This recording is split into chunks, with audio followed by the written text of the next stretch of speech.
This video is brought to you by a huge mountain of drugs. Ivy versus Minsc and Boo. We are on the play and yeah, not the best opening hand, so I think we mulligan that one. Alright, takes us into Twinning Staff, Heroic Intervention to try and protect our commander. It's not incredible either, we actually can't play our commander there. So I'll have to go again, maybe should have kept that first hand. Alright, we've got some stuff there, that's even slower than the first hand, but I'll just keep here. Put the Morph Creature and the Rejuvenating Springs on the bottom. Mirror Hall Mimic we draw into, let's just get out a tap land.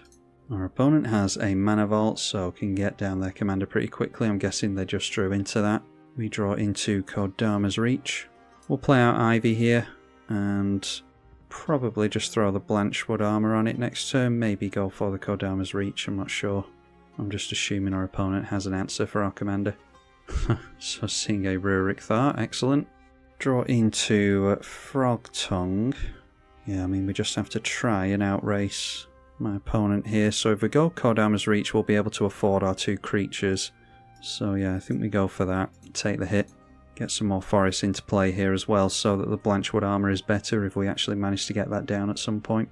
Might as well swing in with Ivy because... oh no, that has Reach. Huh. Almost threw the commander away there. I was going to say, might as well hit my opponent for 2 commander because I'm not going to block this thing. Swinging in with the Rurik Thar. Draw into another forest, so throw that down. And I think we need to get down the Sakashima and then we can go Mirror Hall Mimic after that, but we've probably lost this one already. Obviously comes down as a copy of the Ivy. Do we go Frog Tongue here and just try and get into card draw? I think we have to. So take another hit for 6. That gets us into Endless Evil and the Nature's Law. If we start making enough copies of the Ivy, then we can start chump blocking the Rurik Thar at least, but yeah, not looking too clever here. Our opponent plays 3 visits into the Rurik Thar. They seem to be struggling on lands and can't get out their Minsc in time. So hitting us for 6 again with Rurik Thar. Need to start seriously thinking about the Blanchwood Armor. Throw down a forest. We've drawn into another land which will cost us life. Blanchwood Armor is going to give a +4/+4 buff, which means they can't swing the Rurik Thar into it at least. Yeah, we've been really slowed down here. I think it does just have to be the Blanchwood Armor. We'll put that onto the Ivy. We would obviously want a lot more copies of Ivy before we go Blanchwood Armor here, but yeah, we just have to be able to hold back that Rurik Thar at this point. So they get buffed up to 6/5s with Reach and Flying, and yeah, I just dare say we're going to see the commander this turn. They managed to drop another land, 5 cards in hand. Alright, swinging in with the Rurik Thar. I think we just have to throw away the original Ivy. We really value the non-legendary Ivy. So we'll throw away the original, which we can obviously recast. Might be setting them up for not taking 6 damage to a non-creature spell here. Alright, a Krosan Grip gets rid of the Blanchwood Armor. But it doesn't have trample anyway, so we still take no damage. Alright, so Season of Growth. Yeah, we'll just have to get down a land here, get down another forest, and then it can be Mirror Hall Mimic. Obviously comes down as a copy of the Ivy again. So even if we have to throw away Sakashima, we'll still get non-legendary copies because this is a copy of the Ivy Sakashima, so yeah, could buy ourselves enough time here, I'm not hopeful. Seeing our opponent's commander come into play now, they will make a Boo token. Swinging in with the Rurik Thar again, so let's just challenge them to have an answer to the Ivy here.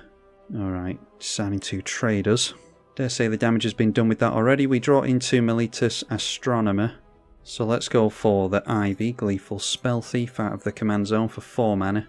So let's go Endless Evil. Obviously going to get multiple copies of Ivy at this point. Just have to try and survive that Boo with Trample.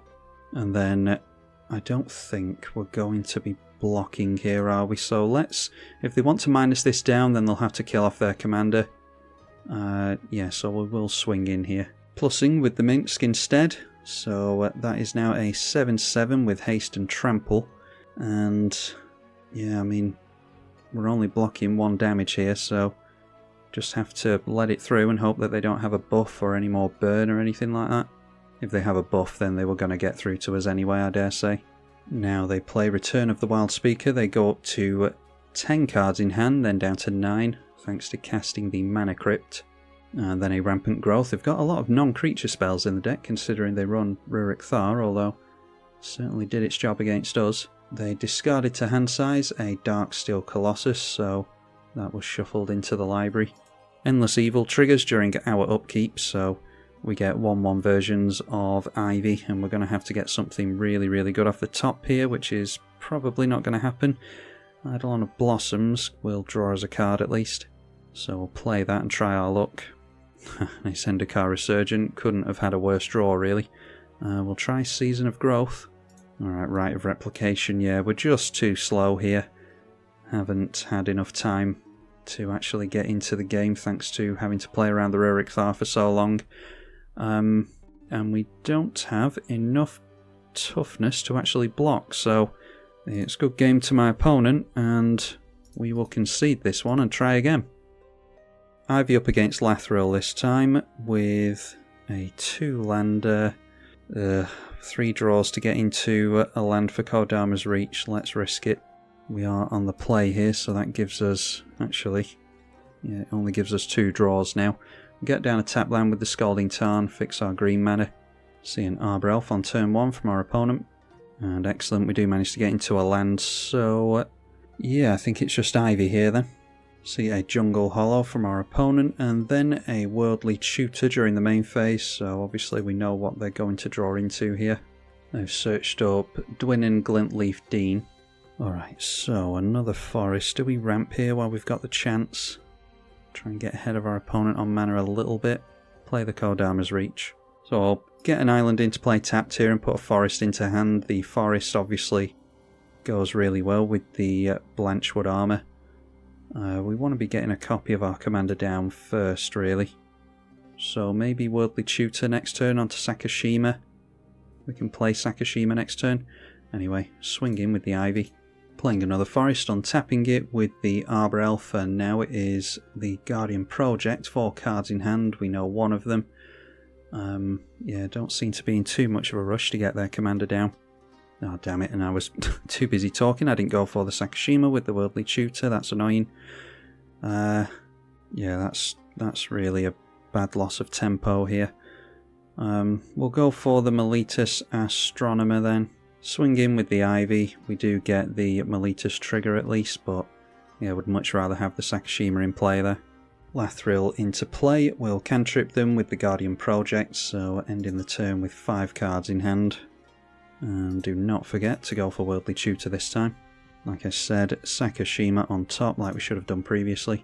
And then play the Alchemist's Refuge. We cannot afford to go Alchemist's Refuge for the Sakashima, so we'll have to do it on this turn.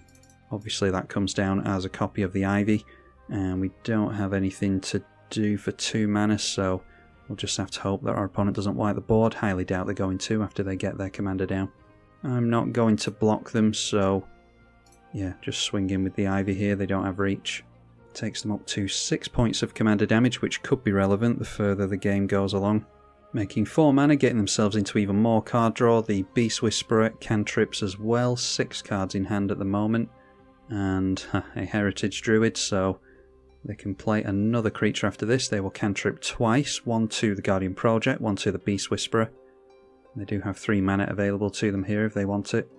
Okay, and not getting into another elf. That is a Lightning Greaves, protecting their commander from any kind of spot removal.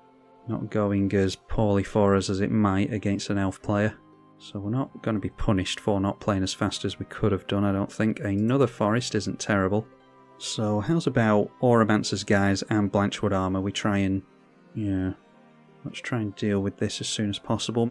So both of the Ivies get a Blanchwood Armour. That goes up to a 7/6, as does the actual commander. It's noteworthy that this copy is not going to deal commander damage. We'll go for more buffs onto our commander.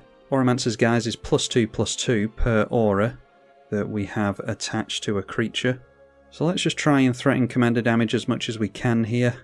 Yeah, and I'll hold back an 11/10, although Yeah, this thing has menace, doesn't it? So I don't think it really matters. Let's just swing in with everything. Alright, and our opponent didn't have anything there. Yeah, plenty to do, but not quite fast enough because we did manage to get down the Ivy and get it buffed up to an 11-10, which obviously takes our opponent out to commander damage next turn. Hopefully you all enjoyed this revisit to Ivy, Gleeful Spellthief. Massive thank you to the patrons for their financial support as ever. You can support yourself via the link in the description below. That'll take you straight through to Patreon if you do want to support financially as well. I'm tribalkai. Thank you for watching.